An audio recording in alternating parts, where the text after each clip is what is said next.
2024 సార్వత్రిక ఎన్నికల్లో భాగంగా జగన్మోహన్ రెడ్డి తలపెట్టిన మేమంతా సిద్ధం బస్సు యాత్ర ఈరోజు తూర్పుగోదావరి జిల్లా రాజమహేంద్రవరంలోకి అయితే ప్రవేశించింది. జగన్ రాకతోటి పార్టీ శ్రేణులు కూడా భారీ ఉత్సాహంతో మొత్తం కోలాహలంగా మారిపోయింది రాజమండ్రి. ఇప్పుడు కొంతమంది అభిమానులు ఉన్నారు, వాళ్ళ మాటలను తెలుసు. జగన్ గారు రాజమండ్రి వచ్చారు, మీకు ఎలా అనిపిస్తుంది?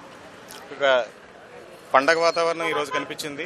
జగన్ గారిని దూరం నుంచి ఎప్పుడు టీవీలో చూసేవాళ్ళు, ఈరోజు దగ్గర నుండి చూసేసారు. చాలా ఎలా ఉందంటే మా దేవుడు అలా నడిచి వెళ్తున్నట్టు అనిపించింది మాకు.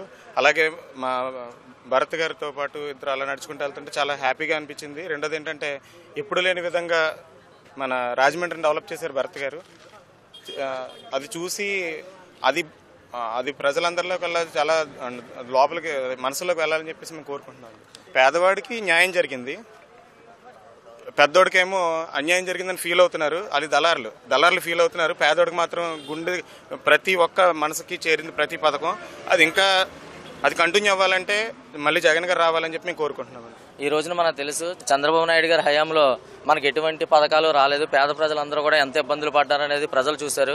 2019లో జగనన్న సీఎం అయిన తర్వాత ఆంధ్రప్రదేశ్ రాష్ట్రం అంతా కూడా మీరు అందరూ చూస్తున్నారు, పేద పథకాలు పెట్టి ఎన్నో పథకాలు పెట్టి పేద ప్రజలకి అలాగే ప్రతిదీ కూడా ఇవ్వడం జరుగుతుంది. అలాగే సంక్షేమ పథకాలన్నీ కూడా పేద ప్రజలకు అందుతున్నాయి. ఈ రోజుని ప్రతి ఒక్కరూ కూడా ఈ రోజున ఎంత హ్యాపీగా ఉన్నారంటే ఆంధ్రప్రదేశ్ రాష్ట్ర ప్రజానీకం అందరూ కూడా జగన్మోహన్ రెడ్డి గారు సీఎం అయిన తర్వాత ఆయన నిజంగా డబ్బులు సంపాదించుకుందామని రాజకీయాల్లోకి వస్తే కనుక ఈ రోజున చంద్రబాబు నాయుడు లాంటి వ్యక్తులు ఎంతోమంది వాళ్ళ స్వార్థంతో వాళ్ళ కులస్తుల్ని పైకి తీసుకొచ్చారు తప్ప పేద ప్రజలకు ఎటువంటి న్యాయం చేయలేదు. ఈ రోజుని ఆరోగ్యశ్రీ పథకం అయితే అవునండి, మనందరికీ కూడా ఎన్నో పథకాలు పెట్టి జగన్మోహన్ రెడ్డి గారు ఈ రోజు సంక్షేమ పథకాలు ఇచ్చి పేద ప్రజల పక్షాన నిలబడినటువంటి వ్యక్తి సీఎం ఎవరైతే ఉన్నారో ఈ రోజున జగన్మోహన్ రెడ్డి గారు అని చెప్పి ఈ రోజున సభాముఖంగా తెలియజేయడం జరుగుతుందండి.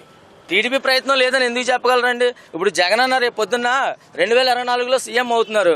వాళ్ళని తట్టుకోలేక చంద్రబాబు నాయుడు గారు వాళ్ళ మిత్రబృందం కూడా ఎటువంటి రాజకీయాలు చేసి ఇలాంటి రాజకీయాలు చేసి జగన్ అన్న గాయపరిచి అలాగే ఆయనకి ఏదోటి చేస్తే ఆయన రాజకీయాలను తొలగిపోతాడేమని భయభ్రాంతులకు గురయ్యి చేద్దాం అనుకున్నారు.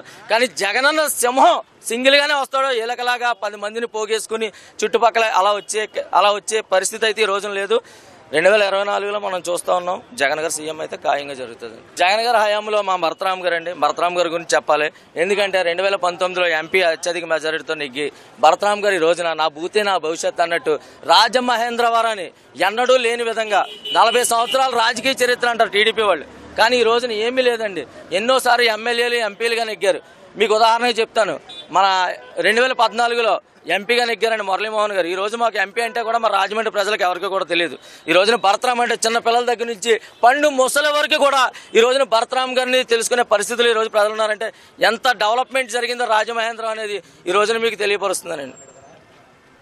రైట్, రాజమండ్రి ప్రజలైతే కనుక జగన్కి అపూర్వ స్వాగతం అయితే పలికారు. ముఖ్యంగా గడప గడప కార్యక్రమంలో సంక్షేమ పథకాలు పొందిన ప్రతి ఒక్క ఆడపడుచు కూడా మంగళహారతులు పడుతూ జగన్కి అపూర్వ స్వాగతం అయితే పలికారు. కెమెరా పర్సన్ దుర్గాతో Sai, I dream news, Rajahmundry నుంచి.